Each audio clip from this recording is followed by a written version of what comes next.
Sai Ram Suman. Sairam sir. Sairam Amarnath sir. Sai Ram sir.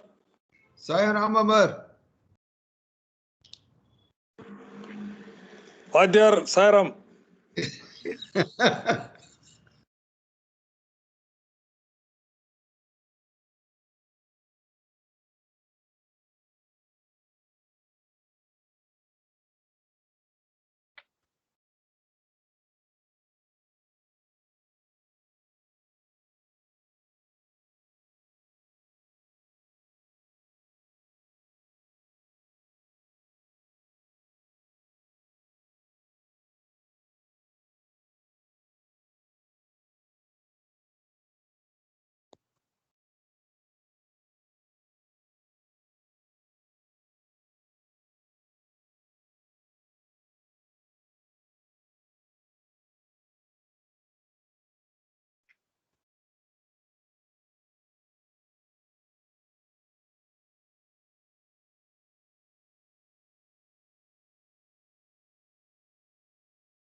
Sairam will start in few minutes.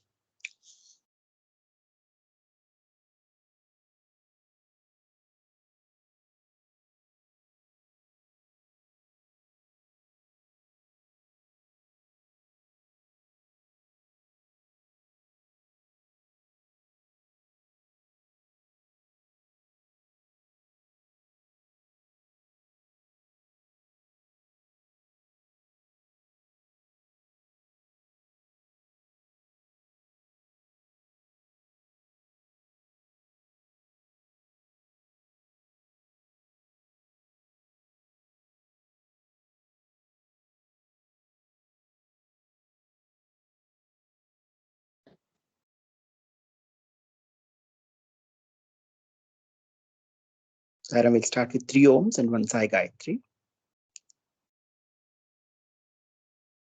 Om.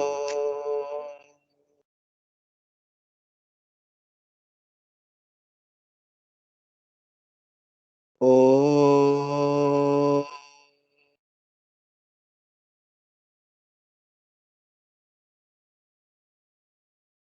Om. Om Sai Ishwaraya Vidmahe Satyadevaya Dhimahi Tanna Sarva Prachodayat. Om Shanti Shanti Shanti. I offer my humble salutations at the divine lotus feet of our beloved Swami, and I welcome one and all for our 7th session of Satsang. And this is 2nd session of Swadhyaya chapter. Before I start today's session, a disclaimer. So, which is like, it was told like 3 chapters would be dealt, but I felt when I was reading, even the first chapter is so extensively we need to cover, because Swami has spent 26 long years to pen down his love for us. So we need to do justification, to read each and every line properly and to understand and digest.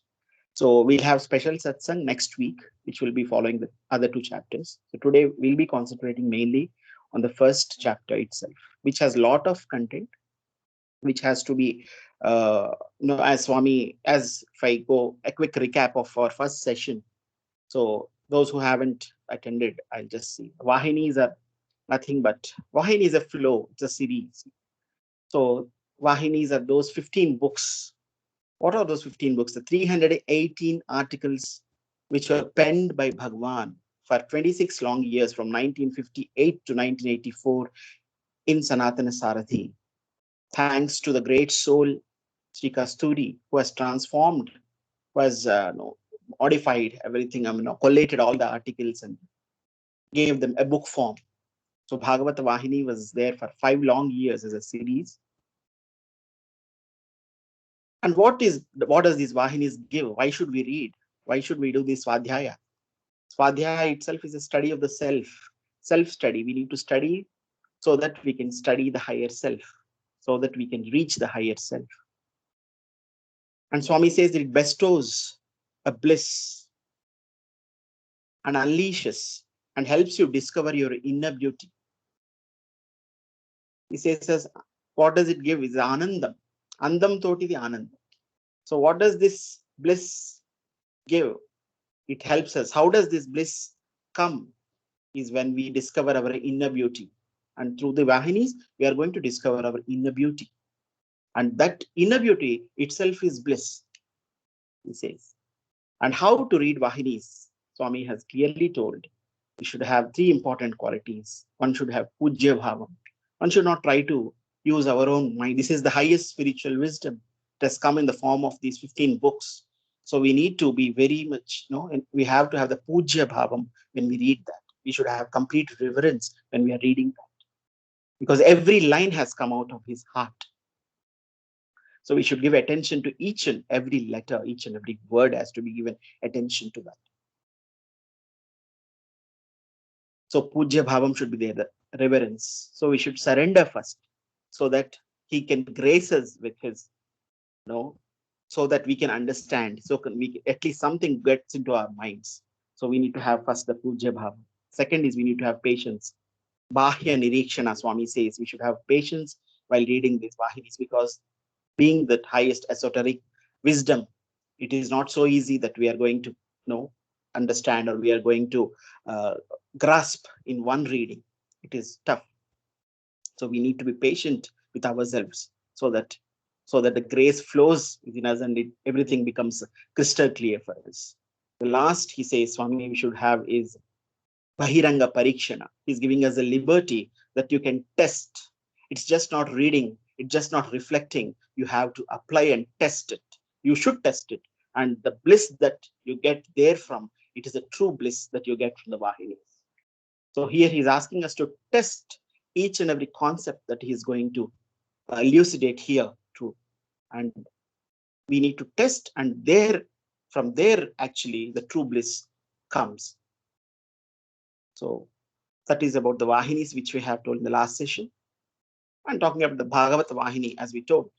Bhagavata is a dialogue between the saint, who was a Bhagavata himself, and a king, Parikshit, who had only 7 days to live. So this is the dialogue that happens between the saint and this king. As I told, the spiritual significance of the 7 days. The 7 days is not only for Parikshit. We all have 7 days. Whether we need to come into this world, we should come only in these 7 days. If we want to depart from this world, it can also happen only in these 7 days. We don't have any 8th day. We are not so special that we have anyone, whether you are a prince or a pauper, whether you are a king or you are a householder or a sannyasi, whoever you are, doesn't matter. You have only 7 days. And in one way, I think Parikshit is luckier. He has exactly 7 days, but we are not. Our return tickets, he has a return ticket with the date very clear. And he can concentrate only 7 days and 7 nights. It's enough for him. He gets liberation. But for us, it is not so. All have return tickets, but we don't know the date. Some generous soul has already booked. We need not even worry whether booking has been done or not. Booking has been done wonderfully and generously, and nothing. It doesn't cost anything. And over that, he has put us the date as suspense. So for us, the need of Bhagavatam is much more than Parikshit. So we need to be in constant company of God, constant company of the message of the Bhagavata, more than Parikshit, because Parikshit, he had to struggle only for 7 days and 7 nights keenly, and he got the liberation. But for us, we don't know. So we are in much more, of course, fortunate to listen to Katha more times or whatever, and enjoy the bliss. So today, if we see the first chapter itself is Bhagavata. So Bhagwan in his first paragraphs is defining what exactly is Bhagavata. He says every account of experiences of those who have contacted God and the godly. Are these stories of only the God and Bhakta?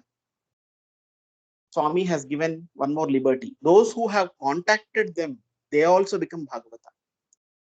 So till now, Bhagavata, we have seen the book is a Bhagavata, and one who attains the bliss of reaching God, he is also known as Bhagavata. But Swami is giving a liberty that even those who have contacted in any way, whether they have remembered or they have physically contacted or they have learned something from those souls, all of us. So even somewhere he's giving liberty to us also, that you can also become a Bhagavata. In the very first sentence itself he's telling that you can also become a Bhagavata. Even your history, your story also become a Bhagavata. So Bhagavata doesn't mean only that Purana which was given 5,000 years ago. It was not so. Any story of God, any story of a devotee. We see a lot of stories, in the name of Sai Bhagavatam daily. So that is also a Bhagavata. So your story also can become Bhagavata. So Swami, in the very first sentence only, he is telling that it's not only the God and the godly, those who have contacted them, whether spiritually you can contact them, or whether physically someone would have contacted them. And many Bhagavatas are existing. It's not that Bhagavatas are only for those who existed at one point of time. Daily, in our own daily life, we see many Bhagavatas amidst our own surroundings. And God takes myriad forms for these Bhagavatas, for these souls which crave for him. He took, if in Bhagavata, if you see, we see all the avatars he has taken, Matsya, Kurma, Varaha, Narasimha. So all these forms were taken, Rama, Krishna, were taken for those souls. And there are a lot of people who got blessed by these avatars. They got redeemed by these avatars. And they become a chosen instruments to perform a purpose. They are solving some purpose in this avatar. So all these, even their stories, everything comes under the Bhagavata. And he says that Bhagavata, he says, it is the remedy, it is a panacea for all the diseases that one would contact. It can be a physical disease, a physical ailment, or a mental ailment, or intellectual ailment, or a spiritual ailment, whatever it may be. But the malady, the remedy, the cure all is there in this Bhagavatam. So Bhagavatam itself is a cure all. And it has been adored by even the greatest Vedic scholars. Maybe they belong to different schools of Vedanta, maybe Advaita, where they talk about only the formless aspect of God, but even they have appreciated this Bhagavatam. And if you see the stories of God, this Bhagavatam, they're interesting. There are a lot of twists and turns and dramatic turns, a lot of suspense, thrillers. So even that is there. Even that aspect of we are just reading a story. There are a lot of even that taste is also quenched. That thirst is also quenched. You have a lot of twists and turns, and which is much more making your interest. And it is nectarine, as they say. Once listening to Bhagavatam, one should make your ears like cups your ears should become cups to drink that nectar of the story, listening to the glory of God. So it should be, it's a nectarine. If you see what makes this Bhagavatam authentic is this concept of avatar. What is avatar? This is coming down, descent. Tara sthai. We generally use the word in music. We have mandara sthai, the lower tones, lower octaves, the medium octaves, the middle octaves, madhyama sthai they call. Tara sthai, someone is singing the higher octaves, higher pitch. They call it Tara sthai. So avatar, from that Tara sthai, from the higher consciousness, the formless aspect, the higher absolute, supreme absolute is taking a form because of yearning of devotees. So the very concept of avatar, if you take the act of descent, coming down, itself is a compassionate. It is speaking the volumes about the compassion of Lord. Avatar means coming. Who he is coming for whom? For devotees. Very clearly he's telling. The next chapters we'll see as we progress. So the very act, the very concept, if you see the avatar itself is compassion. Kulasekar Arvar, he describes the magnanimity of God, the majesty of God, as he says that the sky, the entire sky, is a sweat pour of God.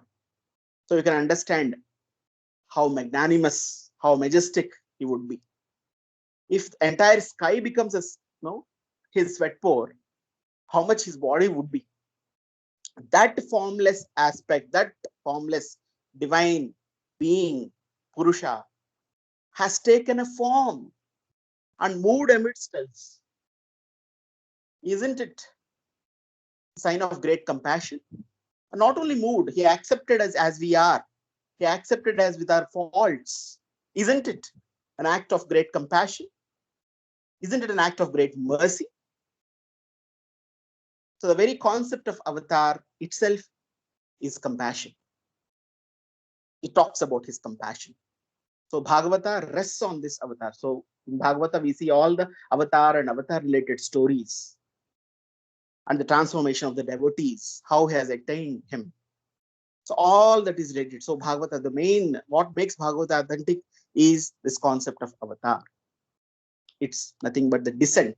The higher consciousness is descending, coming to the human level, coming to the human consciousness so that he can build the kinship with human beings and take us with him for our ascent, to uplift us. It is just like a mother bending down to uplift to a baby who is crying. That doesn't lower the dignity of mother. It shows her love. It shows her compassion. So that is the concept of avatar. So Bhagavata is going to talk about this avatar. And one more Bhagavata is nothing. Who is Bhagavata? Bhagavata is a book here. All the histories of the stories of God and also the stories of the devotees. This comes under the Bhagavata. And also these yearning souls who have made that formless take a form and come down, who have yearned for him in all levels of consciousness. Physically, they could see only God. They always had thoughts of God. And they merged with God. In all the levels of consciousness, they were only thinking about God. They were yearning for God, the highest yearning. And that yearning made that formless, supreme, absolute take a form and manifest onto the earth. So Bhagavatas are those who are attached to God, who seek companionship of God, always who sought companionship of God. So being in midst of those Bhagavatas fosters the devotion. So how can we be in midst of the Bhagavatas? Of course, we are in midst of many Bhagavatas, which we may not know. Still, these Bhagavatas, though physically they are not with us today, but spiritually they are around. When we are reading their stories, when we are reading about God, all those energies will be bestowed upon us. All of them will be blessing each and every one of us, so that at least we can get uplifted from our level to the next level. So Bhagavata is one who develops the yearning to experience the thrill of God through all the levels of consciousness. Then why should we read Bhagavata? Why should we know? Why should we know about all these Bhagavatas? Why should I be? What is the benefit? Normally, in these days, everyone is more interested. What do I get? That is the first question. Before asking anything, before starting also, we'll say, what do I get? What is the benefit of the reading Bhagavatam or knowing about their stories? How it is that I'm going to be benefited? I think we need to go back to the advent of Bhagavatam. When did Bhagavatam come into the being? That itself answers the question.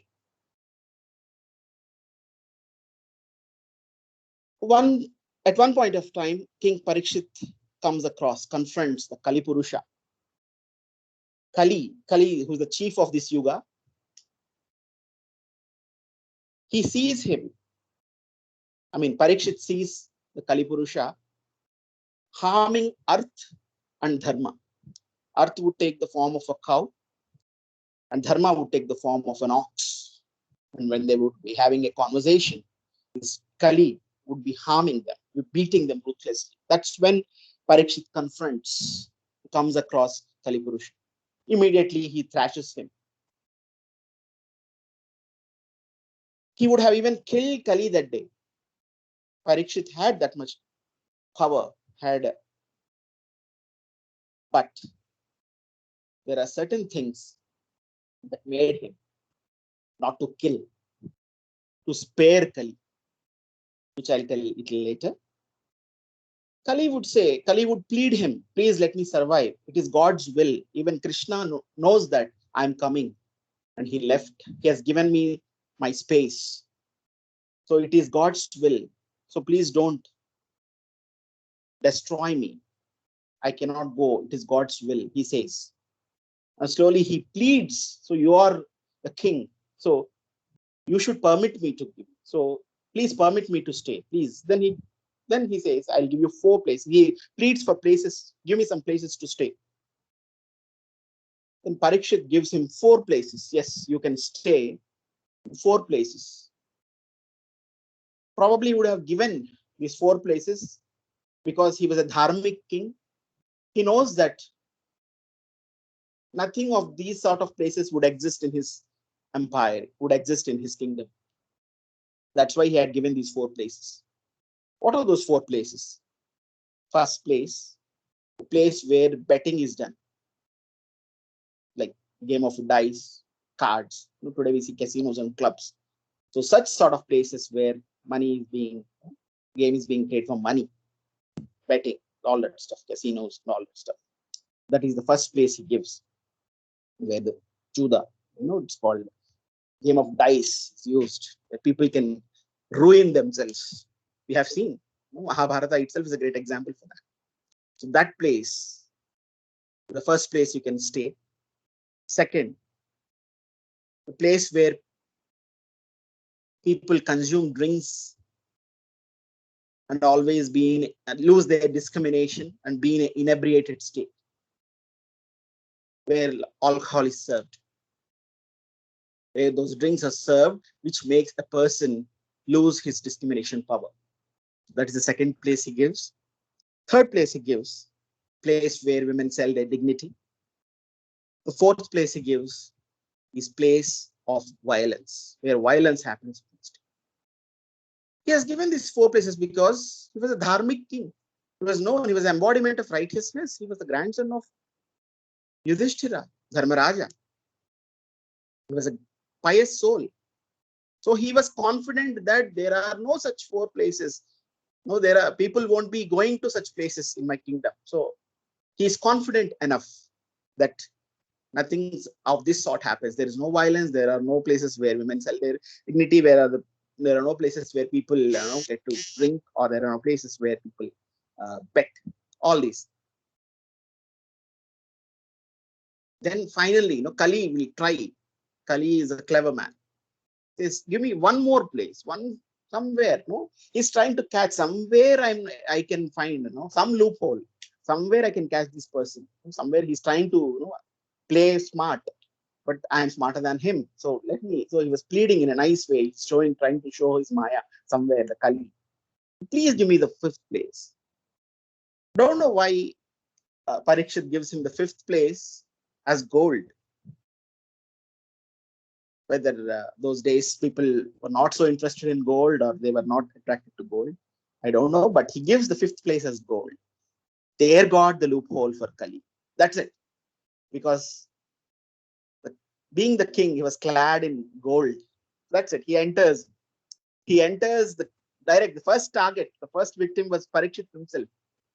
He gets into the Kali. The Kali gets into him. And that's where actually, he becomes thirsty and he puts the dead snake, all that story, dead snake on the Shamika Maharshi's neck, and eventually gets curse from his son, Shringi. All this happens after this. He was a dharmic king. He knows whom to ask water. Is it sensible to ask water of someone who is in deep penance? And that too with ego. Ego of putting a dead snake onto a sage. Don't you think Parikshit, being the pious soul or a dharmatma, he doesn't know that? He knows. But what? The effect of the Kali makes him do that. And once he goes back to his palace, he feels, what did I do? He just keeps his the crown. He removes his crown and keeps, and then he thinks, then he understands, where that effect. But by the time it's already late, has been cursed, and he comes to know that he has only the 7 days left for him. Of course, it is a divine play. If ordinary people like us do, it doesn't give any change. But when dharmatmas also slip, it is a divine play. It is always a place there. When such dharmatmas are going to slip, it is for good of the world. It is for the benefit of the world. Because Bhagavata has to come. Otherwise, Bhagavata wouldn't have come. So that is again a part of a divine play. Rama, who never looked at any other woman other than Sita, why would he play prank with Surpanaka? It's a divine play because that is a dramatic turn in Ramayana. That is a major turn in Ramayana where everything starts there only. Why? It has to happen. He knows he needs to redeem many souls. So he has to do certain things for that. So it's God's will again. So it's a divine play. So eventually here, if you look at this particular instance, yes, just like Parikshit is affected by Kali, each and every one of us are affected by Kali. He is the chief of this yuga. So definitely his effect will be there on each and every being of this yuga. So he gave the problem. God gave the problem, and God only has given the remedy also. He's telling the cure-all is the Bhagavatam. Yes, that's when the Bhagavatam has come. So when it is the time to leave, he's relinquished what to do. When all the sages were there, all the sages would gather. Then comes a young-looking sage, a 16-year-old boy, a look of a 16-year-old boy. Shuka Maharshi comes. Shuka Maharshi doesn't stay at one place for a longer time. He just stays for a few seconds. They say that by the time when you milk the cows, you take milk from the cows, by the time you finish, Shuka won't be there. So he is so fast, he cannot stay at one place. So that Shuka would say that I would stay with you the 7 days and 7 nights and would tell Bhagavatam. That's how the Bhagavatam comes into the world. So God has given us the remedy here. So definitely we are, each and every one of us, we see lots of weird things a mind plays, human mind. Even the current situation is also an outcome of an uncontrolled mind. Definitely we can say that. So what is the remedy for this? God is only telling one should have the companionship of God through God's story, through God's stories of God's bhaktas. Now, if you see the Bhagavatas, the second part of Bhagavatas, these devotees. In Bhagavata, he has given just like we have the list of the toppers, the list of the top rankers. it has also given the Parama Bhagavatas, the top cream of Bhagavatas, who has reached that acme, who has reached that pinnacle. Who are they?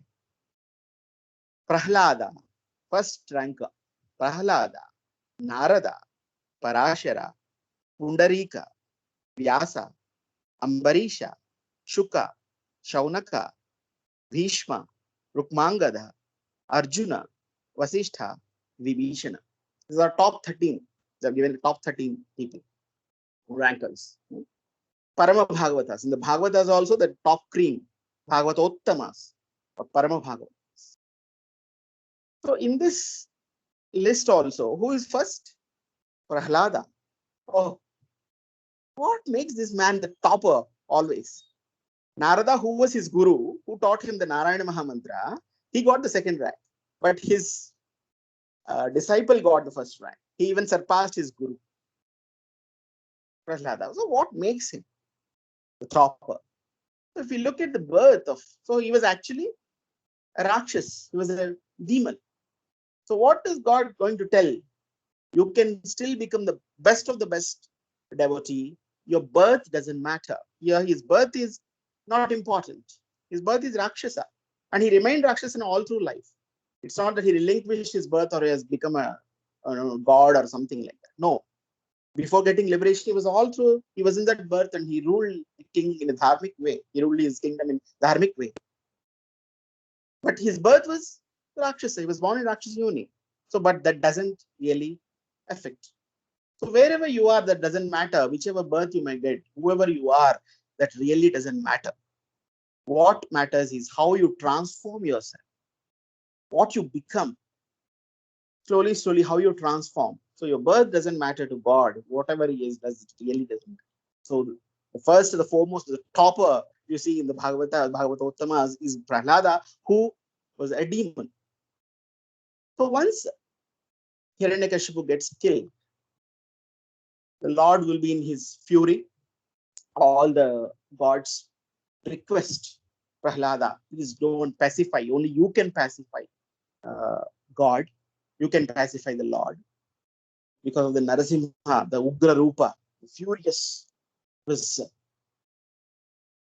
everyone was scared to go near him.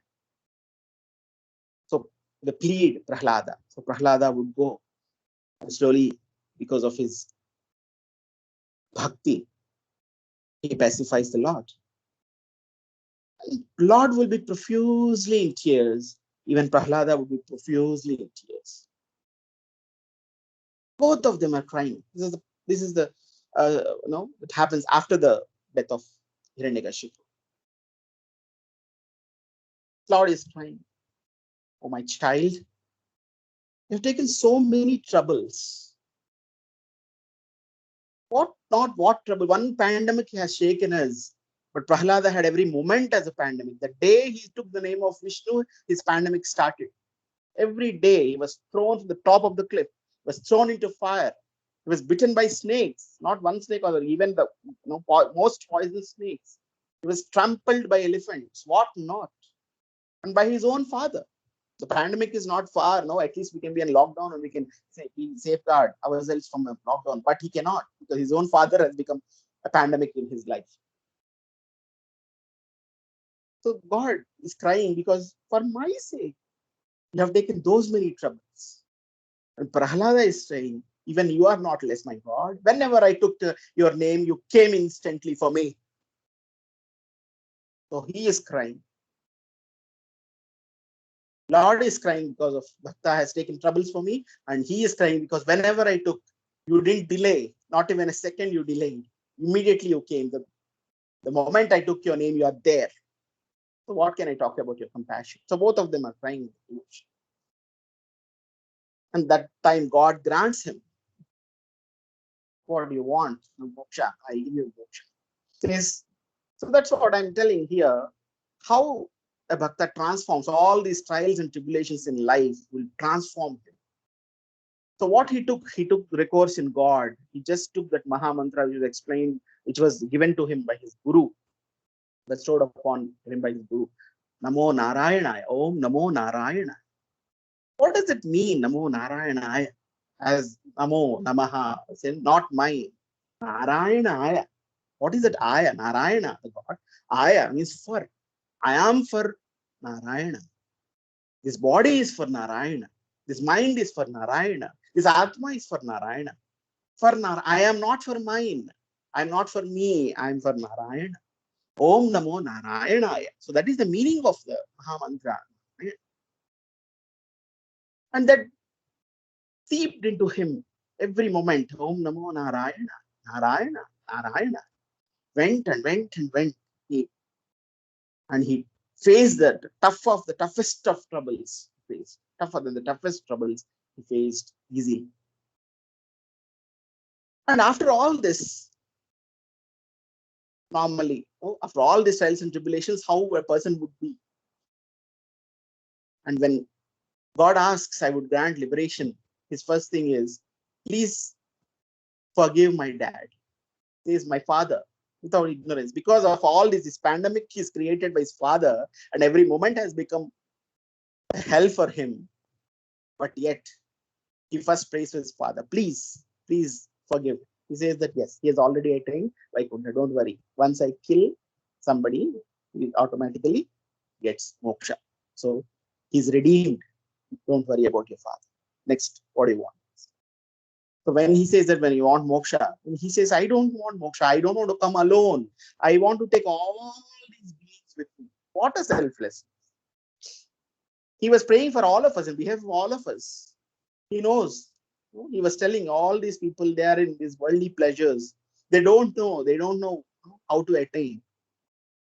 And they are not in a position that in the near future they are going to attain. No. So it's okay. Give part of punya which I have accrued. So selfless. He is going to give, his stake of shares. How much trouble he has taken, how many trials and tribulations he had to undergo to get that punya. So he says that it's okay. I don't want to come alone. I want to bring all these souls to me and liberate to Vaikuntha. So please grace them.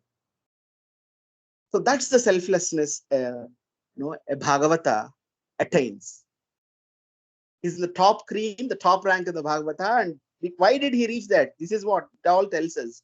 How a person transforms, how the trials and tribulations in life would transform, how the companionship of God would transform a person. That's what, it is a symbolic to that. The pure devotion. He could only see Narayana. He lived for Narayana. His breath was for Narayana. And he was only seeing Narayana. That's why he even asked him for, beg pardon for his dad. That is important. So once birth is not important, and if we see other Bhagavatas also in the list, who are all less, Shuka was given as Bhagavatam.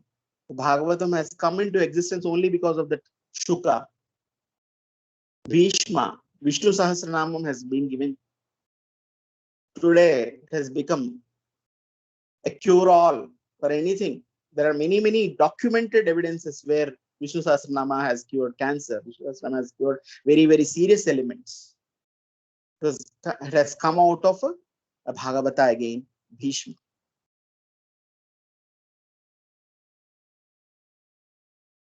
And in every era we have these Bhagavata. Not only those people who are there in Puranas. We have Ramakrishna Paramahamsa, Tyagaraja, Annamaya, Mirabai, Bhakta Ramdas, Vivekananda, Purandardas, Tulsidas, Kanakadas. How many?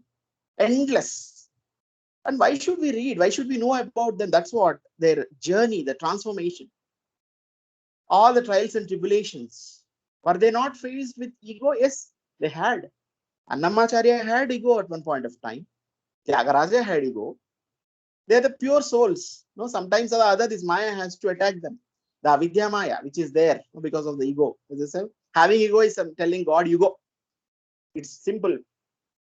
Having ego is nothing but telling God you go.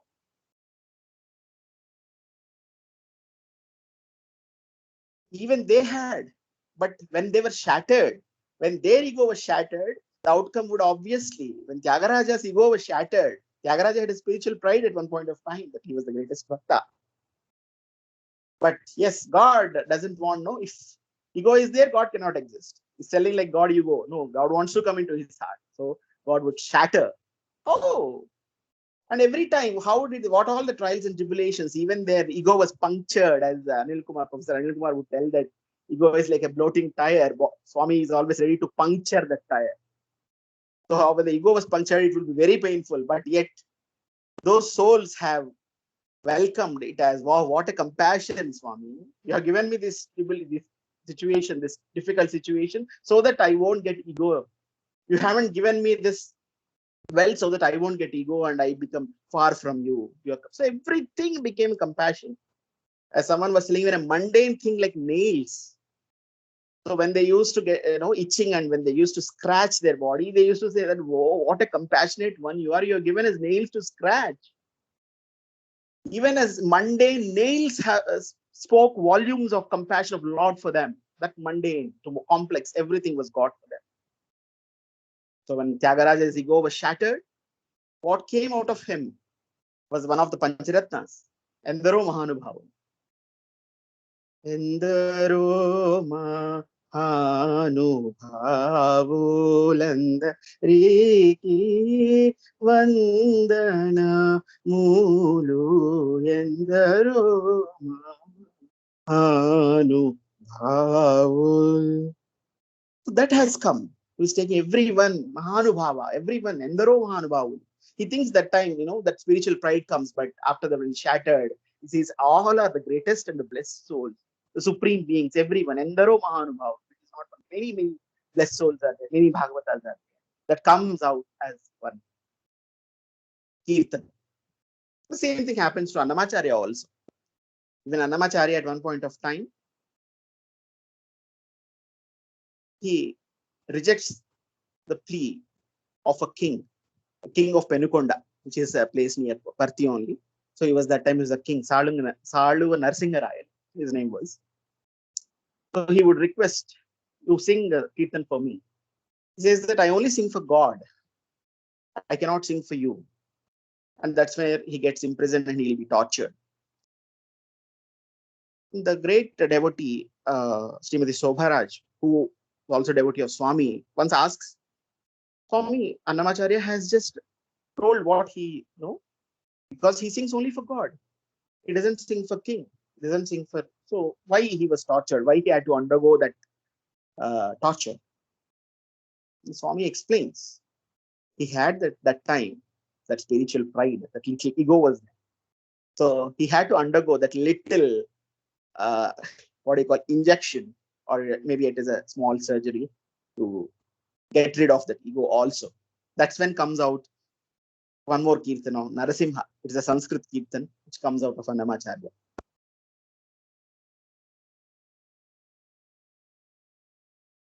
The kirtan is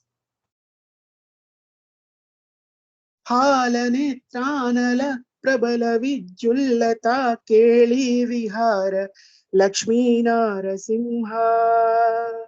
Lakshmi Narasimha. The Lord appears as Lakshmi Narasimha to him that time. And then he will be relieved from all the chains. And that's how he relieves him, redeems him. Because that he had to undergo that because for the ego. So even they had to undergo, the greatest souls, of course, when they undergo, the outcomes are these.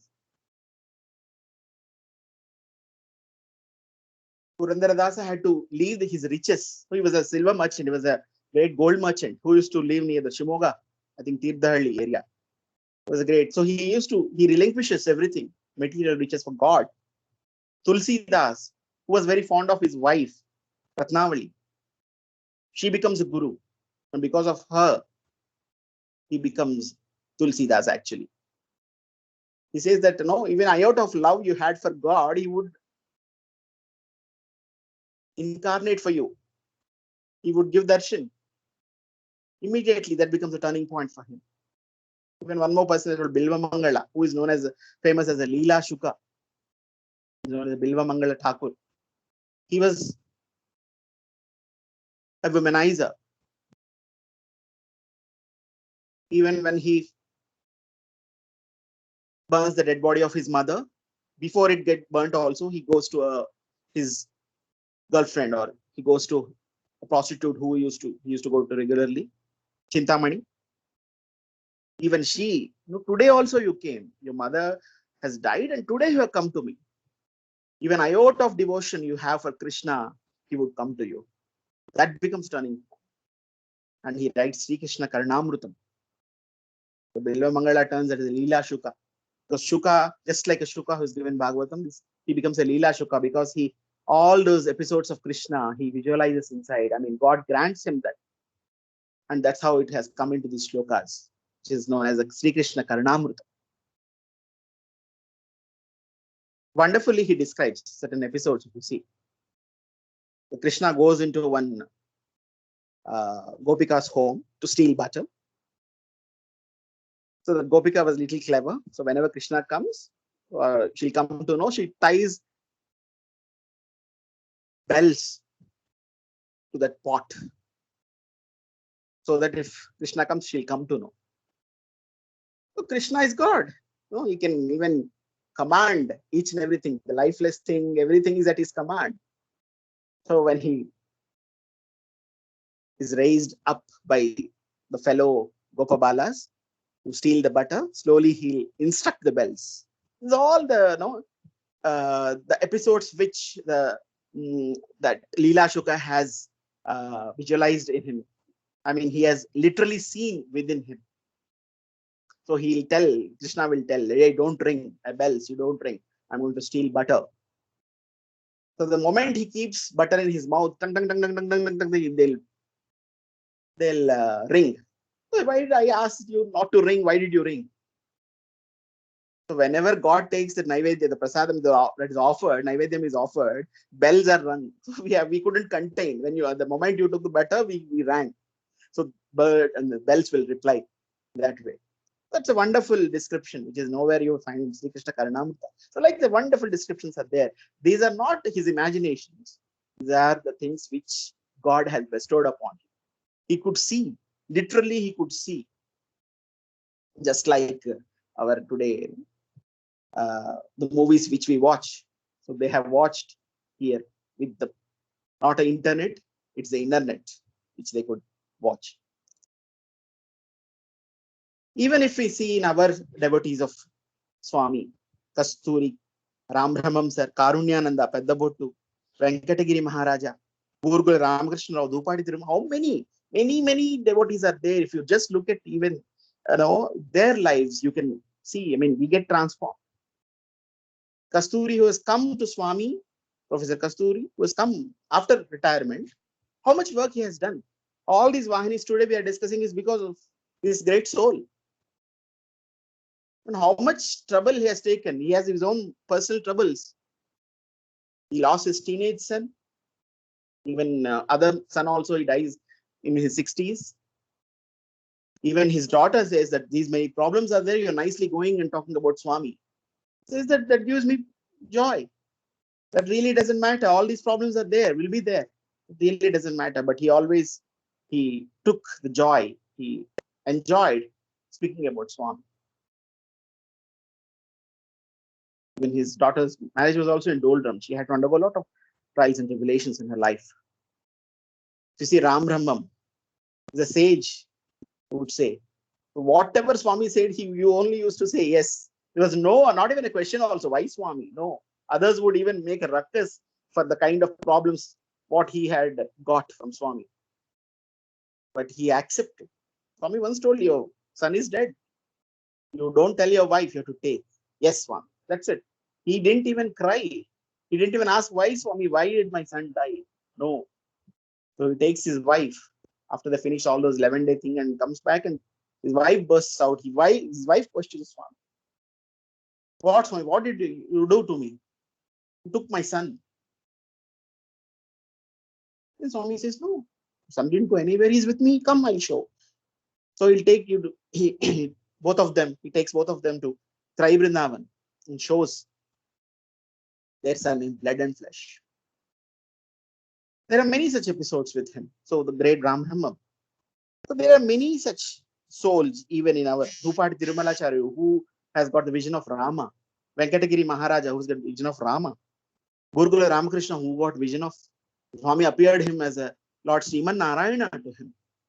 What else? Are these normal souls? As God said, takes the different forms for these people. In Karunyananda nursing home, so one lady, when she was about to deliver a baby, and all the nurses would go to a movie, Swami would come as a nurse and help in delivery of a child. That happens in Karunyananda's ashram.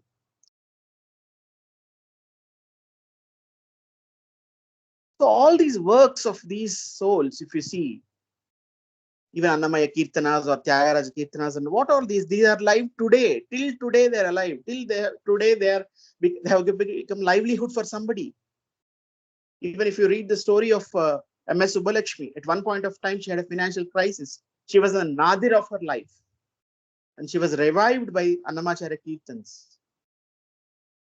Even Swami also sends a request to TTD, a suggestion to TTD, and even Maha Swami, the Kanchi Mahaswami, Mahaperiyava, they say, even he suggests, yes, TTD should help. The time the EO, the PVRK Prasad, whoever he was in dilemma how to help. That's when God helps him through Annamacharya Kirtanas. When he would be coming out, he would see some village folks singing Annamacharya Kirtanas. That's when he comes to the idea, okay, we can make her sing these Kirtans and somehow financially help her get back to a better condition. And she never knew Telugu that time. She had to learn Telugu. She had to learn the Sanskrits. She would learn the Kirtans from a person called, from a maestro again, called Nedunuri Krishnamurti. There she learns. And from there, again, her financial stability comes back. And never she looks back again. So that power they have got. The outcome that comes of these devotees is still alive today. Annamaya is alive today in his Kirtans. Tyagaraja, if you just listen or just sing one Tyagaraja Kirtan, what bliss you are going to get. You literally have darshan of him. Swami himself used to sing Tyagaraja Kirtans many times in Venkatagiri Maharaja's home. Sometimes Gurugul Ramakrishna's guest house. Many times, whenever a lot of musicians used to come, and Swami used to join them, and Swami used to sing. He used to become a devotee, not a god. He used to become a devotee, just like he used to become a soul of Tyagaraja. And Tyagaraja himself had instructed one soul called Bangalore Nagaratnamma. She was one of the great devotee of Tyagaraja, and she was a great Carnatic singer. So Tyagaraja himself comes in a dream and tells that in Venkatagiri, now the Lord is there, Rama is himself there in blood and flesh. You go and have darshan. Swami would be there that time. So she tells, she separately they'll arrange a car for her and she'll have darshan of Swami at Venkatagiri. That's what. So these are the souls which are still alive. Tyagaraja has even instructed Balamurali Krishna also many times. He has instructed in all these Melakarta Ragas how to compose many things. So these are not the souls, though they are physically not there, spiritually they are very much alive. So once you start your journey towards knowing them, then you will come to know, you'll have experiences related to them. Definitely, there's no doubt about it. So these kirtans are meant, how did they come? The outcome is when they're in the deep ecstasy. Tyagaraja wouldn't even know some of the kirtans, he wouldn't even know because he was in the total trance. Only the disciples who were there, they used to know what raga it is in and what is the notation and all that. They used to write most of the things, even because it has come out of the source. That's why still they are alive. They are not some things which the works that are made to publish in YouTube and get the likes or a fan following in Instagram. They are not such works. That's why after centuries, after these many centuries, they are alive and they are giving bliss to each and every soul is because of that reason, because of the purity they had. These are the outcomes of their purity. They're the outcomes of their bhakti.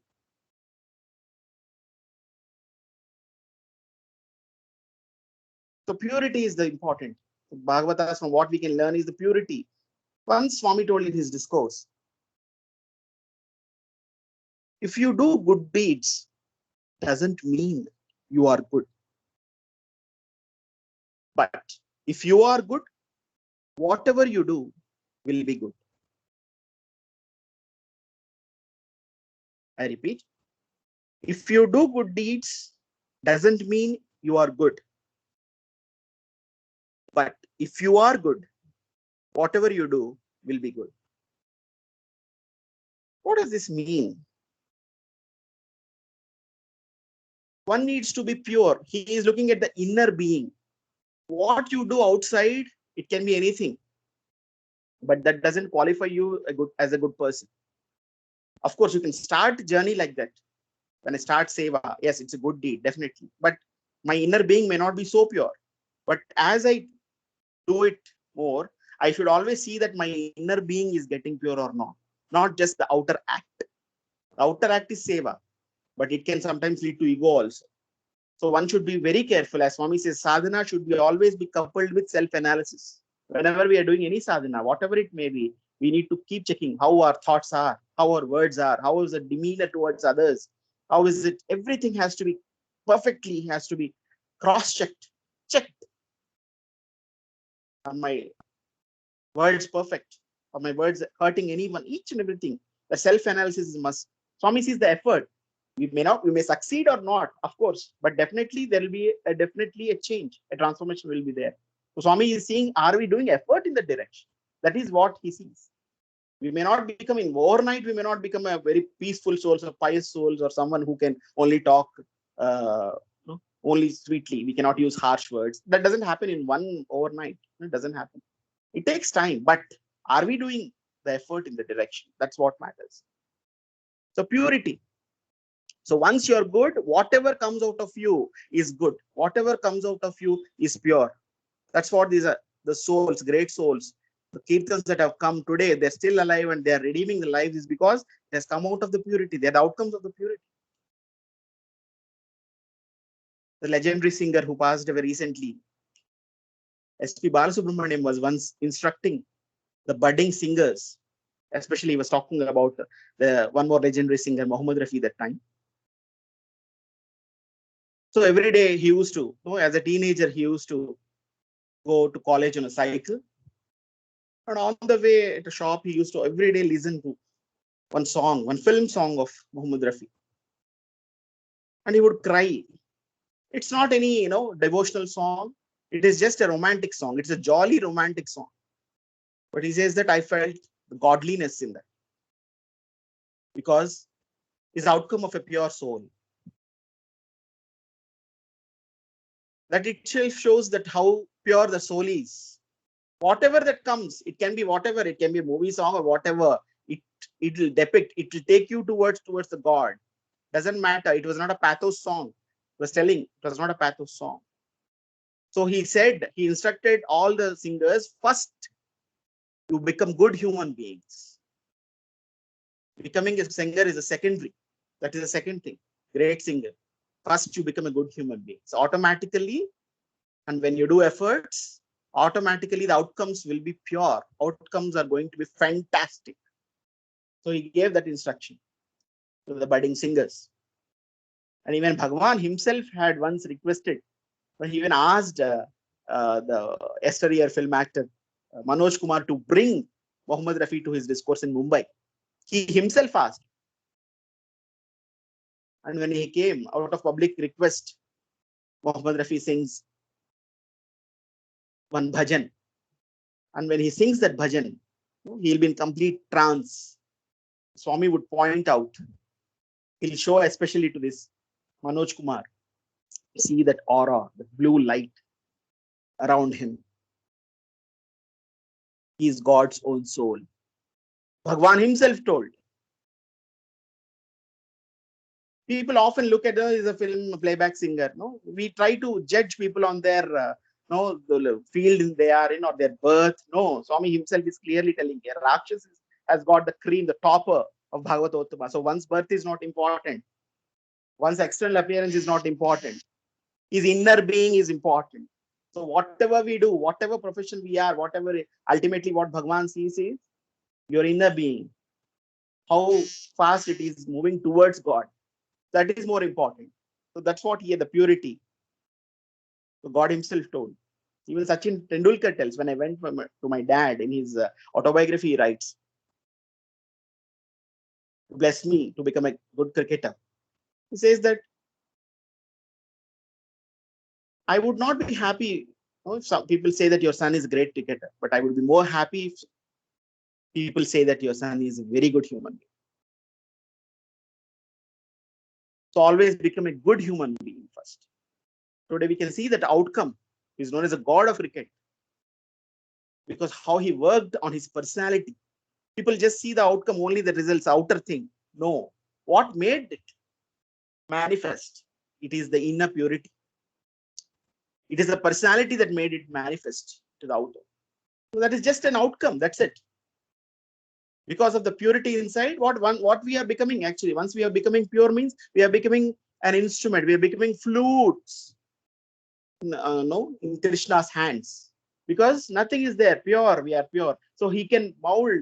He can do whatever he wants to. He can play music through us. His breath will flow through us. That's what happens when you are pure. So that's what he says, this Bhagavatottamas or Bhagavatas, one should be pure. And that yearning, that pure yearning makes God come down, take avatars. Here, Bhagavan says one more thing. So avatar, generally people think that avatar is for Dushta Sikshana and Sishta Rakshana. So punishing the wicked and protecting the righteous people. He says that is a byproduct. That is a secondary. The main thing is the prime purpose, what God comes with is only for these devotees. For these purely yearning devotees only, he comes. So avatar is a concretization. It's a solid form of that formless, just to quench the thirst of these thirsty souls. It's a solidified sweetness of the devotion of these godly aspirants. That's why the formless is assuming the form. Once Swami was going towards Chitravati, many kings used to visit him, not only Venkatagiri Maharaja, many kings used to visit him. So once he was going with the king and some retinue, and when he was proceeding towards Chitravati, one of them, there was one man who was acting little weird. They say as if someone has possessed him. So he was telling something, weird acts, as if he is possessed by something. And one of the persons in that retinue, he goes to Swami and says that, Swami, you have possessed him. Suddenly, the Swami, the jovial Swami who was there, was full of smile. Till that time, he becomes furious. He becomes the Rudra. He becomes the Shiva. He starts beating that man, black and blue.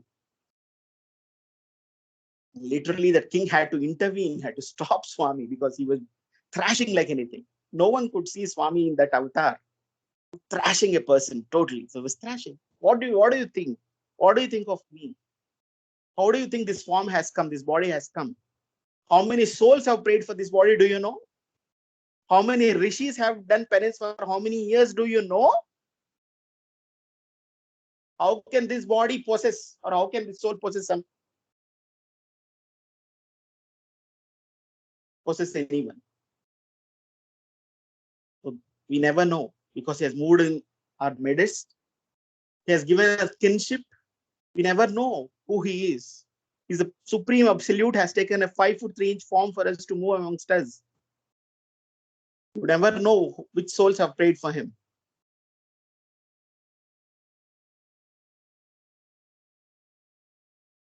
So just like cow secretes milk for the sustenance of, he gives example, wonderful example, Swami. Just like the calf is the main beneficiary for the milk of a cow, so devotees are like that. So they're main beneficiaries. I have come only for them. All other mission, my mission and everything is secondary. I have only come for devotees. And one more example, I think once I have even told this story before also. Once again, I'd like to repeat it because it's very much important, where Swami has told clearly, has given the statement that my advent is only for my devotees. I'll try to repeat it. So it was in 1976 Guru Purnima day. Swami had gone to a site where he had got houses reconstructed for those Harijans who lost their houses due to the floods in Chitravati. It was in 1976. So he went to that site. He was going to each and every home.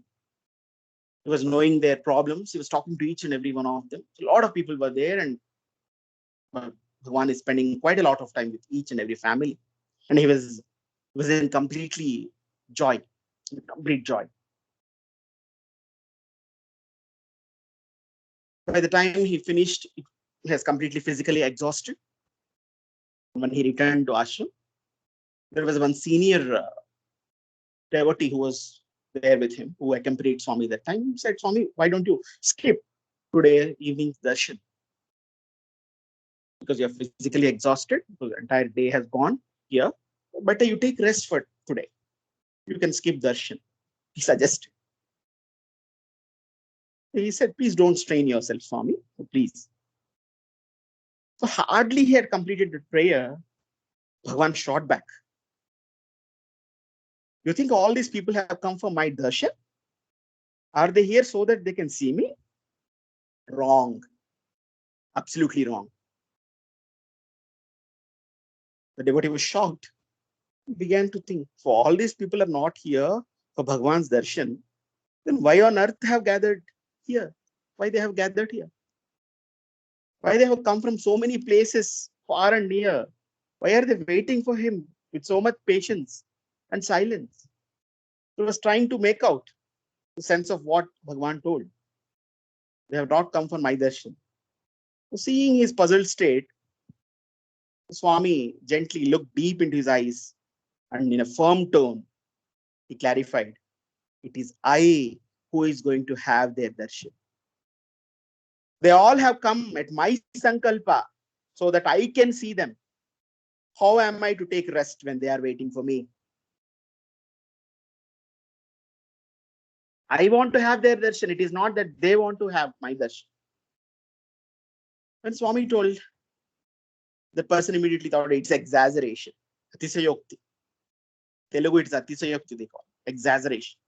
How can Bhagavan say that he is going to have devotees darshan? This is too exaggerated, too quixotic.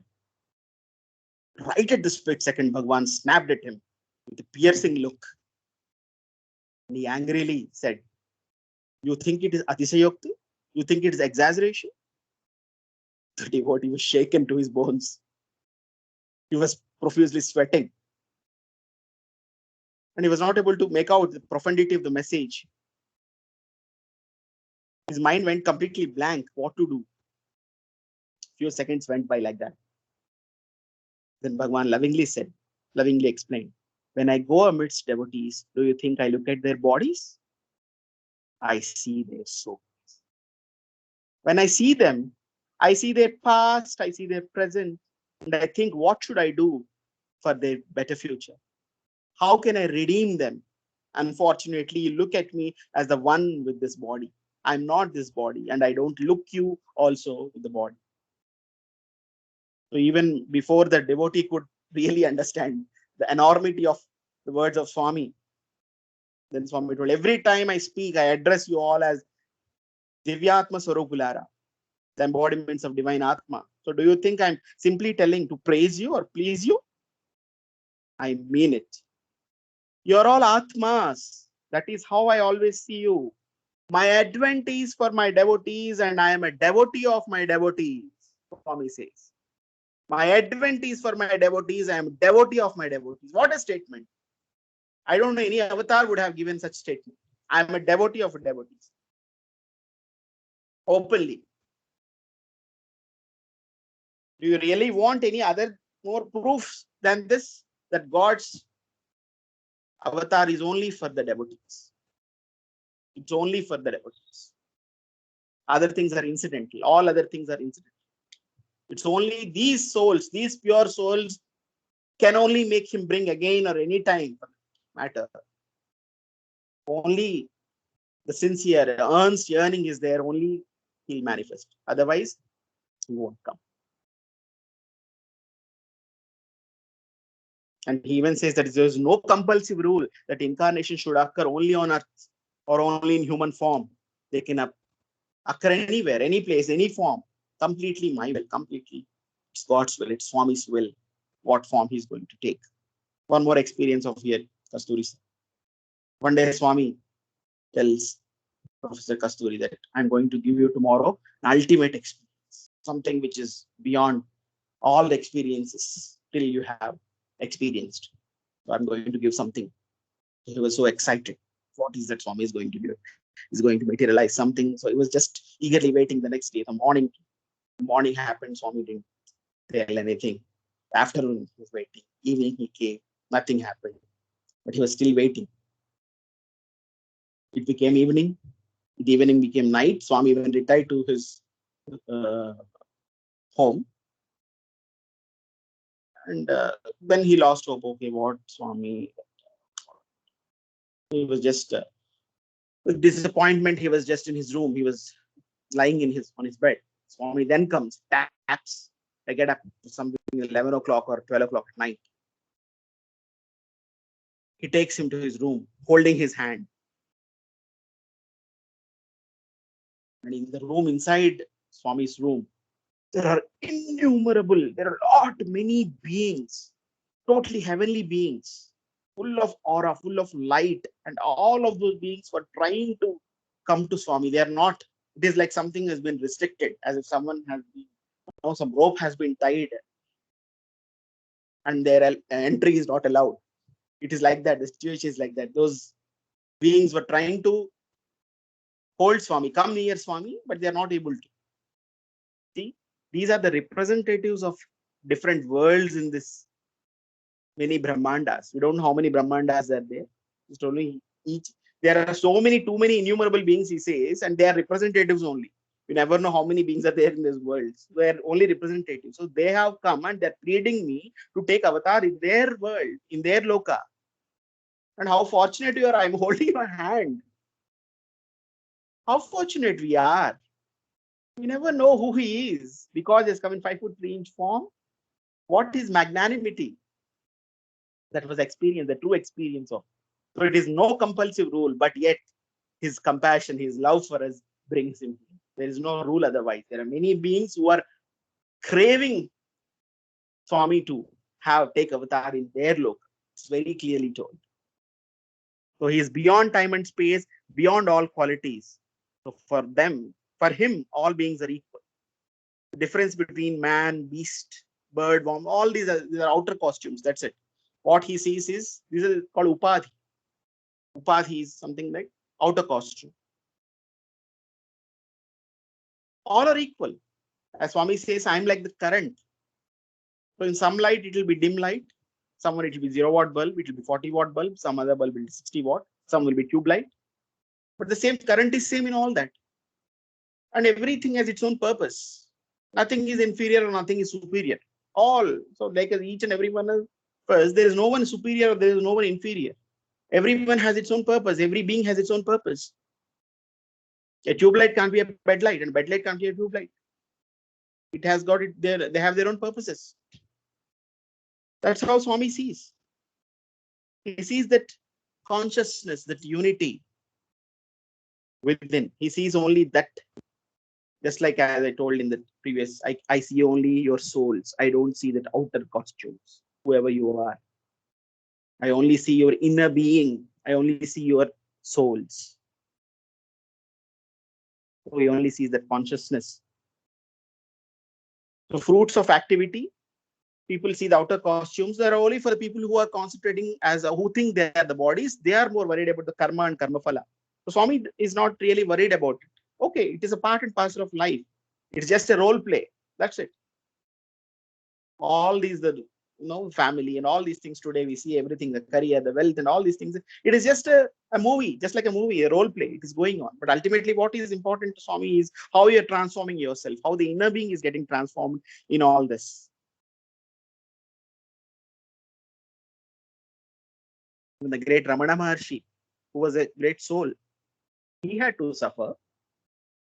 He had to suffer from sarcoma. He had to suffer from cancer. Even Ramakrishna Paramahansa suffered from cancer. What souls they were. But they didn't even, they thought, they didn't even consider that. We always used to say that body has got that ailment. They were just a witness to that, their own ailments. Ramakrishna Paramahamsa was always seeing only Ma Kali. Everything is Ma for him. Once the palanquin would be taking, he would be going on a palanquin with his disciples. His disciples would be carrying him in a palanquin. And the palanquin would be passing in the streets of Dakshineshwaram, Calcutta. And that's when, in the evening, it's just a dusk time, evening time. So it's going towards a place, Dakshineshwaram, where prostitutes live. So some of them were outside waiting for the customers. For a moment, just he moves the curtain and looks at these prostitutes.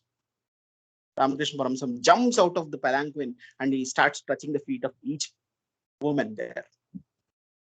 Then immediately disciples, what you're doing, Guruji, and they take him back and take him away. What you're doing? You're touching the feet of those prostitutes? They say, you saw prostitutes in them? I saw mother in them. I saw Ma in them. She was inviting me, come, my child. So I went, I was touching. Each and every woman was Ma for me. That's what he was. That soul he was. These are called Bhagavatas. They have seen God, everything. That's what. The other day there was a talk on Rudram. There was one Satsang on Rudram a few days ago. What all in the first part of Namakam we see, we consider everything.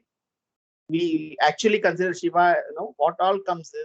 He is called robber. He is called a treasurer. And many things will come, the meanings. So what does it mean? It is to see God in everyone.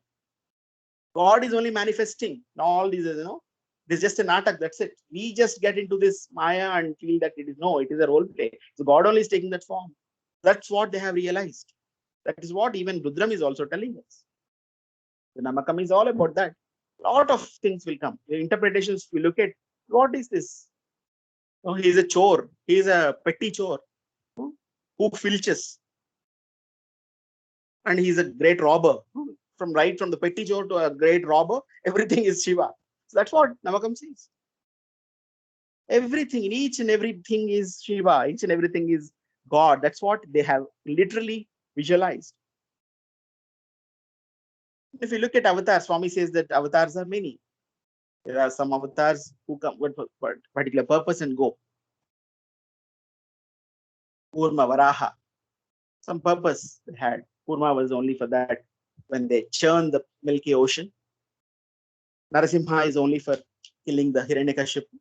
So those are called Amsha avatars. And Parashurama was also one avatar. It had a part glory. It's not a full glory, it's a part glory. Rama and Krishna are Yuga avatars. So they have influenced, they have come to this world to show some era of time. Yuga avatars. So especially in the Bhagavatams, yes, so of course, all the avatars will be elucidated, but in the major part, one needs to concentrate is on these Yuga avatars. What? Because each and every act of God is important when he comes out of that. Everything is sweet, everything is Madhuram. Adharam Madhuram, Vadanam Madhuram. The Swami says everything, even an act of, even a smile, even a joke of Swami has a lot of message in it. Krishnam Vande Jagat Gurum. Swami says that the permanent one student asks, what is, I see you as a mother, as a father, as a friend and a guru. What is that relationship I should see you as ultimately? Says that whoever it is, I'm a guru. The guru and Shishya relationship is a permanent. Because in every act of his, he's teaching something. Aham Satya Bodhaka. He says, I'm the teacher of the truth, the ultimate truth. Are we the steadfast students? Are we sincere students? That's what we need to question ourselves. So Bhagavata is nothing but the drama that is enacted by that formless taking these forms in this form of these various avatars. So listening, that is the basic thing. One needs to listen to glory of God so that he becomes one with him at one point of time. at one point of time, he would realize God. So listening to it is important. One should train oneself towards God and the godly. One should be always in awareness to turn his mind towards God. One should be aware that he is not the mind. You see, most of the kirtans of Tyagaraja, he'll be directing the mind. Oh, mind, Especially he wrote one kirtan on a bhaktas, basically. He himself being a Bhagavata, a great bhakta, he talked about a bhaktas. One great kirtan. Rama Bhakti Samrajyam, says. Rama Bhakti Samrajyam Ye manavula kabino manasa amanavula sandarshanam amanavula sandarshanam atyanta brahmanandame manasa. He says, manasa, oh mind. So those who have installed the Rama Bhakti, the kingdom of Rama Bhakti, the empire of Rama Bhakti in their hearts, the very glimpse of them, the very sight of them is going to give you Atyanta Brahmanandam. He used two. Here, Brahmanandam itself is the highest ecstasy. There's a Vishayanandam, Kavyanandam, Mahadanandam. There are different levels of ecstasy. There are different levels of happiness, bliss. He used Brahmanandam. Brahmanandam is the highest ecstasy. And he used Atyanta Brahmanandam. Sometimes you need to give the best what expressions they use is, they use two superlatives. The most happiest. Like that. He has used the two superlatives here. The Brahmanandam is used and the Atyanta Brahmanandam. So the very sight of these souls who have installed the kingdom of bhakti in their hearts, the kingdom of bhakti for Rama, the very glimpse of them is going to give you Atyanta Brahmananda, the superlatives. I told you, not even ecstasy, the highest ecstasy. He gives in that one kirtan, he says.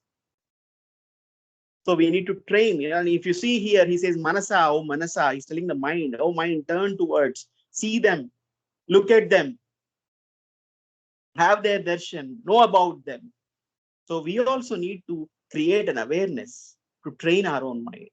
We should first come to awareness that we are not the mind. Mind is like a child, or mind is like a third person who is a little bit unruly. So you need to just like, tame it. And Swami says it's possible. Definitely possible. We need to train. That's it. So people get drawn to outward sense objects. They become victims of their, maybe the old vasanas, or again the Kali effect, and many things will be there. But as he says, he gives a wonderful example. Just like infant drinks milk and he gets used to initially, but slowly mother feeds him the solid food slowly, so that ultimately one day he'll get used to this. So getting attracted to sense objects is something natural. It is something one need not teach it. Just he says, just like an infant drinks milk from a mother's, and just like a calf draws milk from an udder. It's so natural getting the mind going towards sense objects. So we need to control these senses. And that's when, for all these things, the sadhanas are recommended.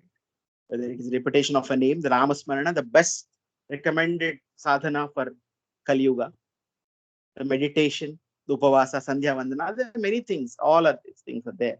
So developing taste for these sadhanas is not easy, but because the sensory pleasures are so powerful. But he says, yes, we need to be steadfast. We need to be determined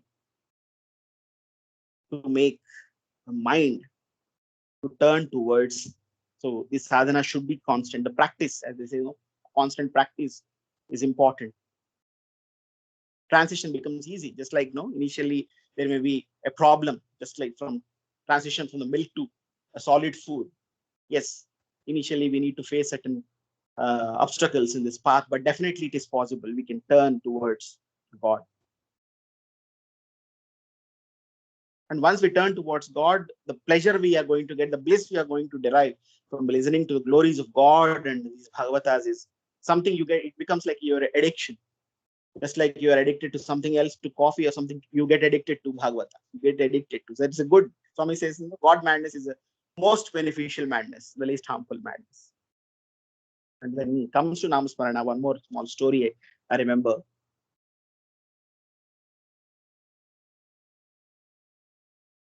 One man buys some land, and he brings, he will be bringing cash to his home. So gets down the bus. The cash is in a little big suitcase, quite a lot of cash. And his house is little on the outskirts. And he calls one person nearby, please lift it, I'll give you money. So this man accepts, he lifts that briefcase or suitcase, it's quite heavy. He goes along with him. He finds that his house is a little aloof from the town. It is in a secluded place. And then he finds this must be something valuable. What he's carrying feels like something very valuable he's taking. And his house seems to be on the outskirts. So let me keep a watch on this house. He gets a little greedy. What is there in this so that I can grab something out of it. So every day he'll be keeping a watch on his house. In that house, he and his sister would be living. And every day he would only see, his sister would be seeing him off every time. And there was no other sounds or noises. He'll finally find out that only that lady stays. And sometimes when this man is out of town, only the lady stays at home. Oh, wonderful. I can easily stay. It is easy. Only one person, one lady is staying. I can easily attack the house one night and I can take that money. That's how it creates a greed.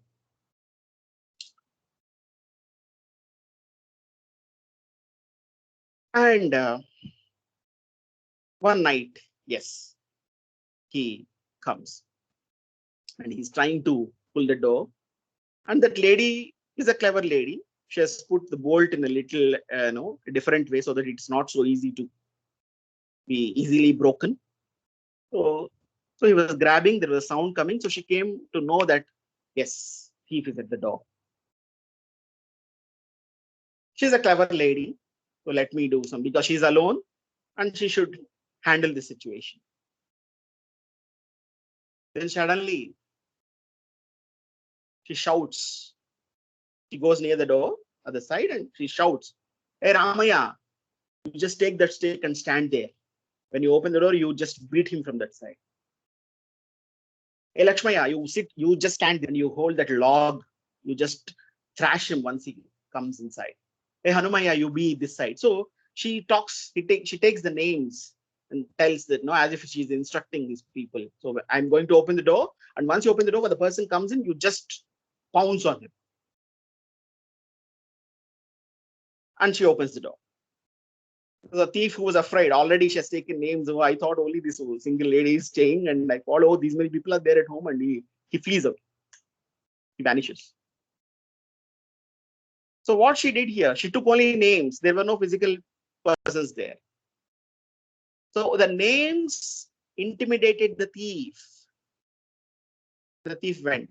A normal thief would go by taking names without a physical person. What about these other vices or enemies? Can't they run away? That's the power of a name. That's the power of a namasmarana. So by taking the name, sometimes taking the name, it feels like, we are just taking for namesake. It's okay. You may not get the sweetness initially, as Swami says. It looks like something which is monotonous. Okay, it's okay, but do it. Don't stop it. That's the power of namasmarana. Draupadi, her dignity is saved in that entire sabha. It's only by the name. Krishna didn't come physically. The name of Krishna saved her. There's one more episode we have with one more devotee who takes the name of his son, Narayana, at last. The name, I'm not getting his name. So one devotee from Bhagavata only.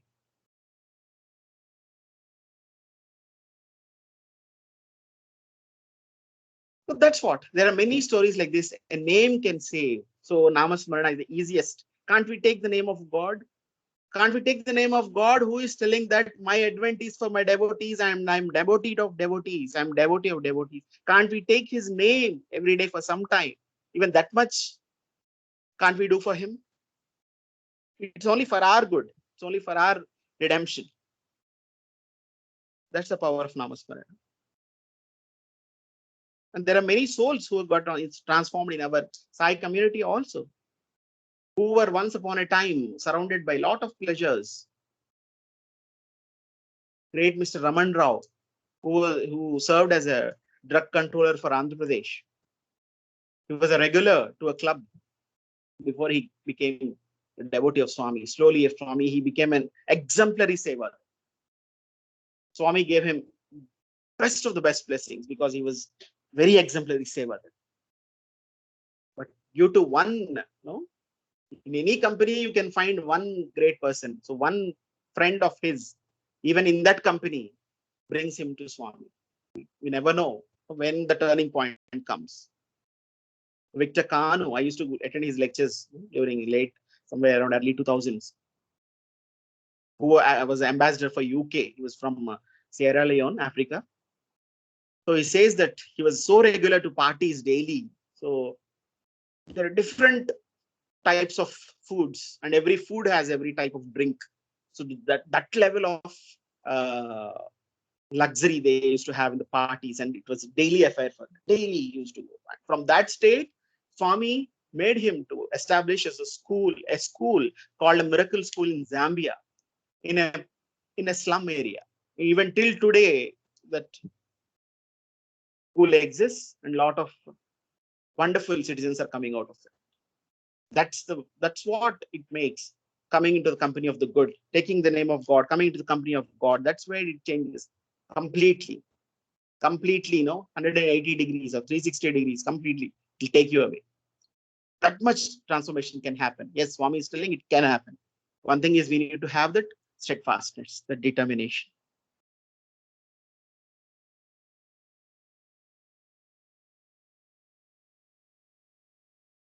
So as he says that one should not do any sort of hypocrisy. One should be very truthful to himself, whatever it is. If you are getting a worldly desire, so it's okay. But don't wear the garb of a devotee and try to be more attracted towards the world. It's okay. Whoever you are. So the first prerequisite in spirituality, Swami says, is be as you are. Slowly, because that's when we can transform.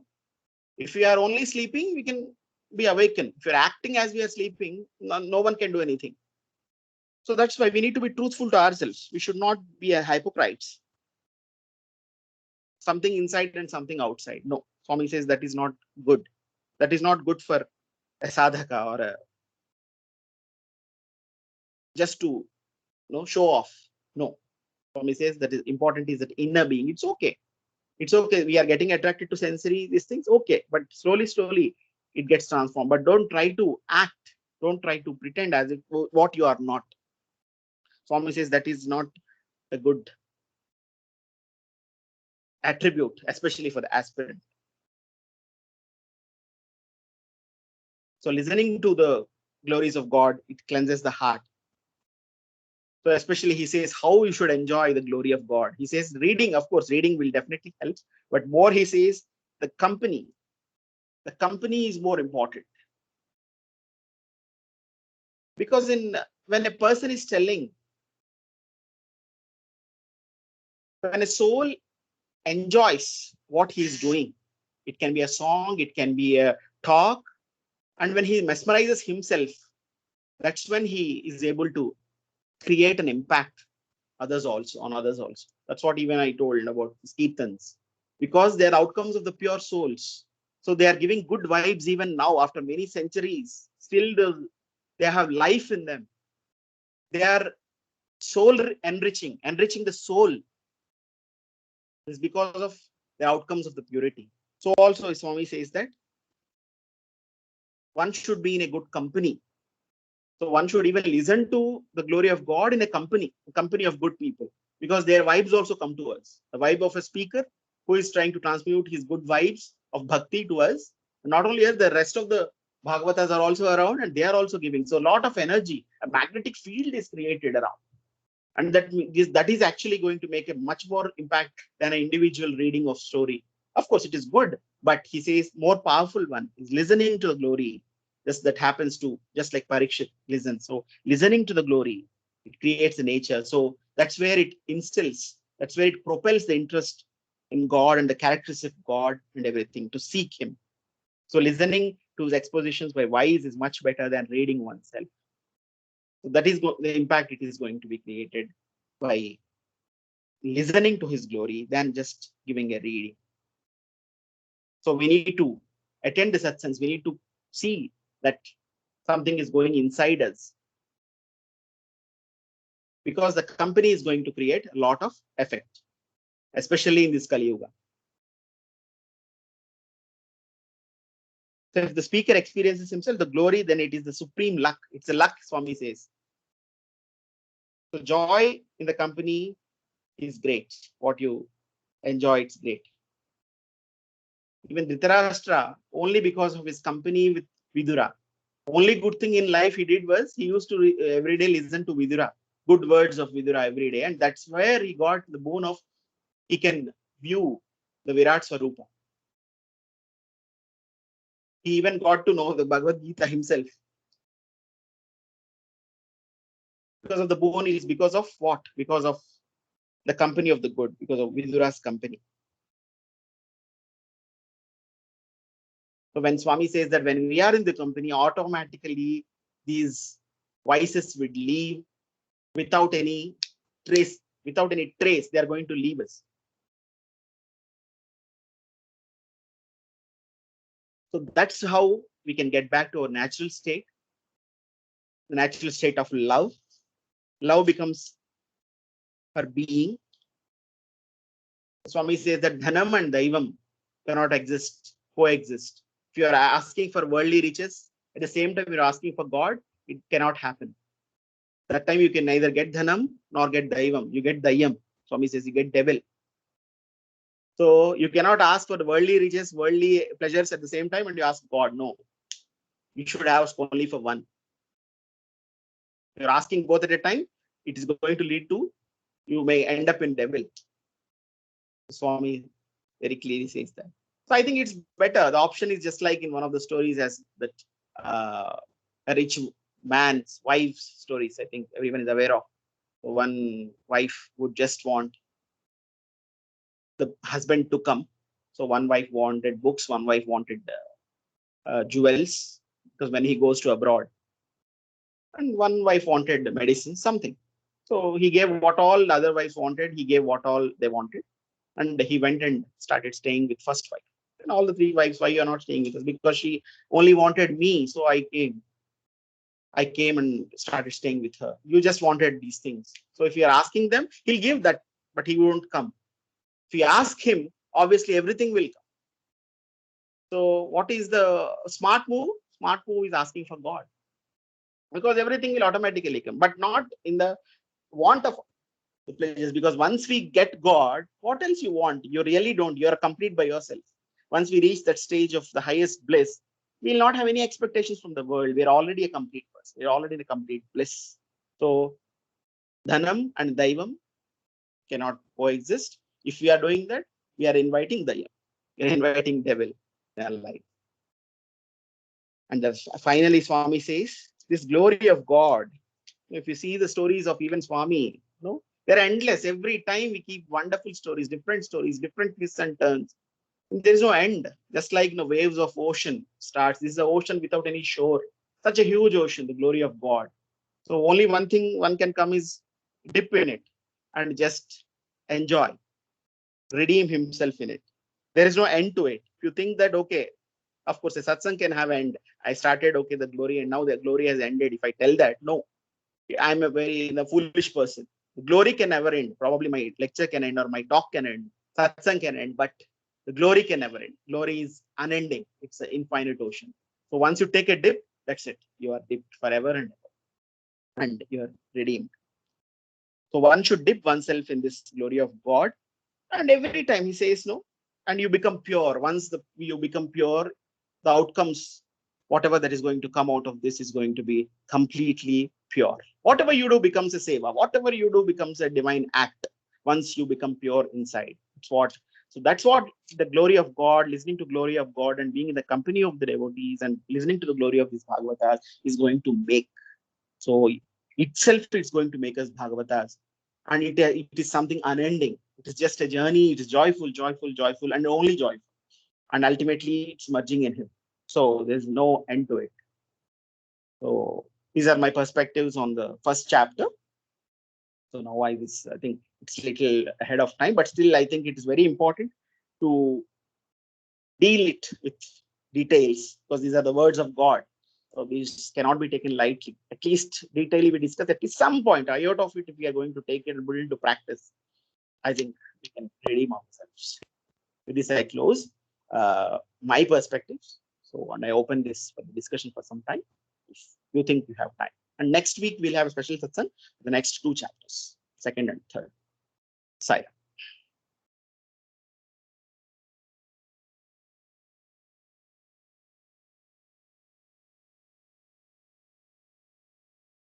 This session is open for discussion. So, any discussion, any insights which you have personally want to share from first chapter, different perspectives. Sairam, Suman. Sai. This is Mahesh. I think it was just absolutely beautiful the way you've narrated it and expressed your thoughts and opinions, which are so real as it is for Kali Yuga. I was so happy to hear it because I think one thing that you just mentioned towards the end is ask for God, not for anything else. And because of that, what the real outcome of that is like what you touched is once you have God, it is not that it's not the material benefits or things, but it is the supreme ananda. And when you have God, you have that supreme ananda. And in life, you're always trying to gain that ananda by trying to acquire material things, thinking that that is what will give us the happiness or ananda. But the reality, as you touched, is it is when we seek God Himself, only Him, then we get the real permanent ananda, which Swami Yes. has said so many times.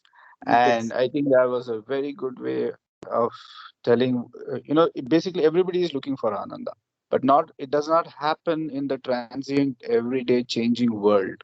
And we have seen that in our own lives now in the last 6, 7 months, how things have changed drastically, left, right, and center. And that happiness is not there. So the only thing is to seek God. And when we get that, it is when we get God, it actually means that we are getting that supreme ananda. That is what all of us, our minds are all hurt, and the only way to heal those minds, our minds, is to seek that ananda and blessings from Swami himself. So I just wanted to touch that and share that. Sai Ram, Suman. Thanks.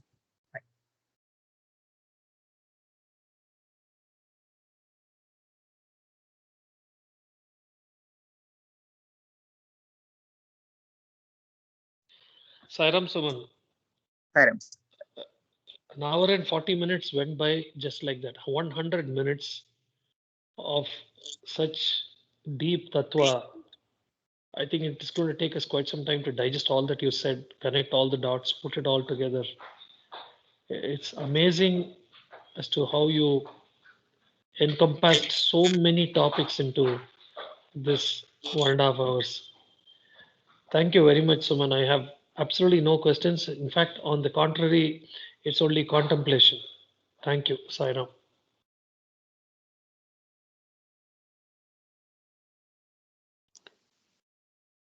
Thank you so much, Suman. Thank you, It sir. was beautiful, the kind of insights, parables, examples you brought in from saints to sinners.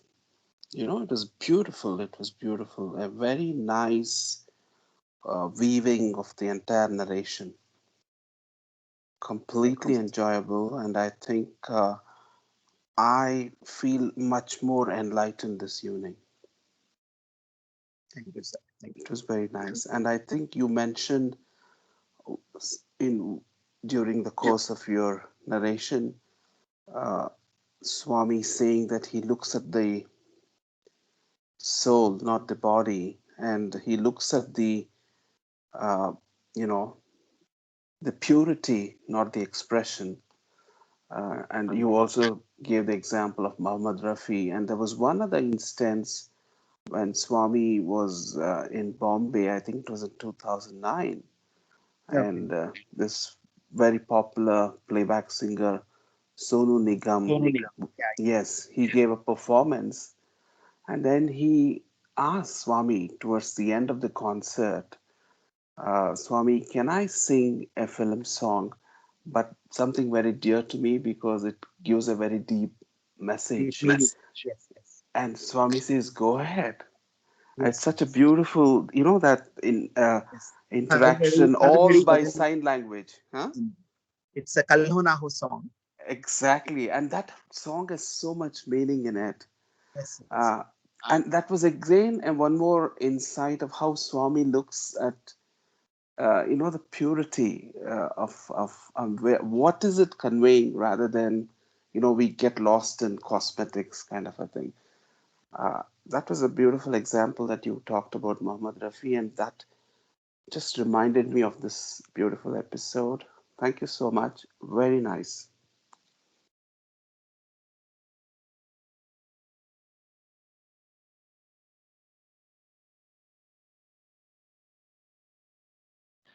Another thing, someone that comes to mind always when you read a lot of these, um, I don't call it mythology because the British have made it mythology. It's actually history. Everything existed. Is Yeah. that every single person has the chance to reform at any time, Yes. which you brought out very, very strongly, whether it's Valmiki or anybody. I mean, there is nobody who is beyond reproach. Yeah. That's a nice thing No about one is left. No one is what left. I. Sorry. No one is left out. Yeah, no one is left out.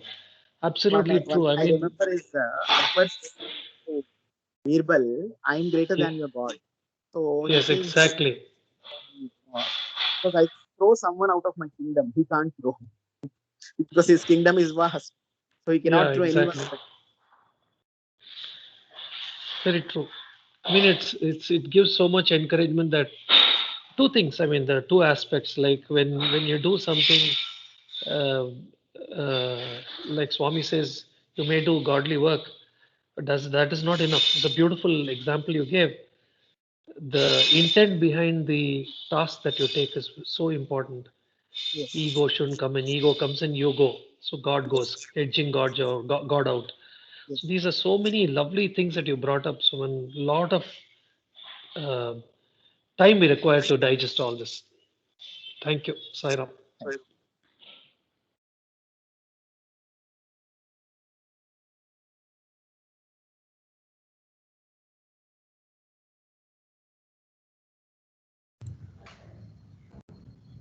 Simply enjoyed the evening, Suman. Thank you. Great. Thank you.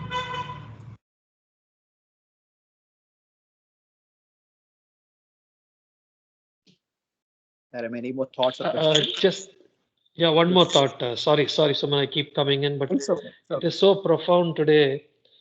I mean, you wear your headphones, you listen to something like this. It's better than doing anything else on any day of the week.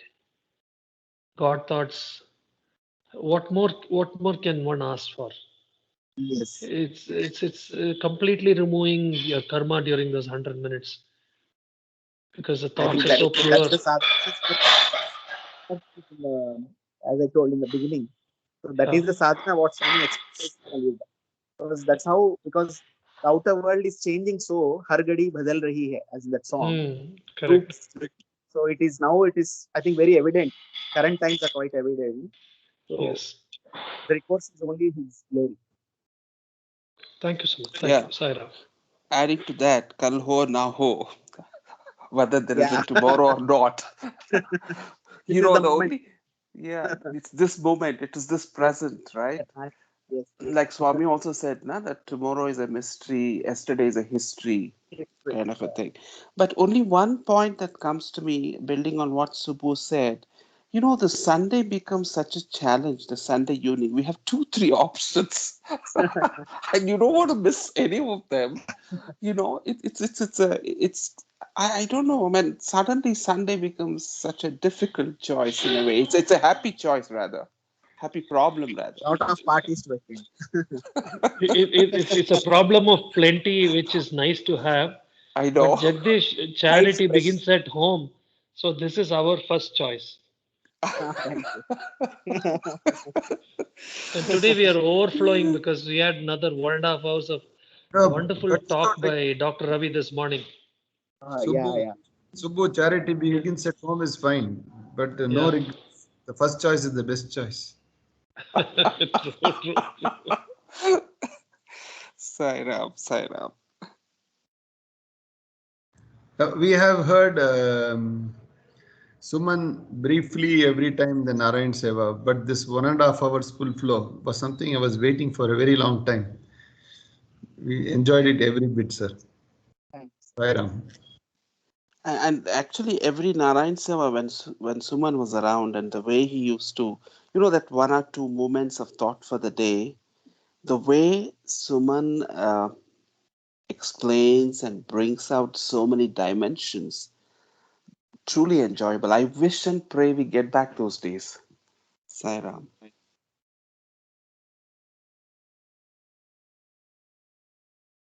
Because I get opportunity to feel Swami more through when I narrate. So actually, I'm enjoying more than it's. That's what the benefits that you get are incident. I'm actually telling for myself. I'm not doing any selfless thing. I'm doing actually because I'm enjoying.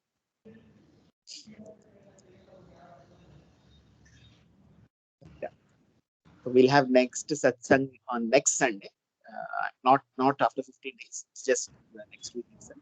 Other two chapters. It's Bhagavat Vahini, something we need to because it's God's words. So we need to concentrate more on it. We can have more sense. I don't have any issue with it because everything has to be dealt in detail like this. So with this, I close today's session with Asatoma. Asatoma Satmaya Tamasoma Jyotirgamaya Mrityunjaya Amritangamaya Om Shanti Shanti Shanti Samastaloka Sukhino Bhavantu Samastaloka Sukhino Bhavantu Samastaloka Sukhino Bhavantu Shanti Shanti Shanti. Taira, God willing, we'll meet next time. Sairam. Sairam Suman. Sairam. Sairam. Sairam Suman. Thank you very much, Sairam.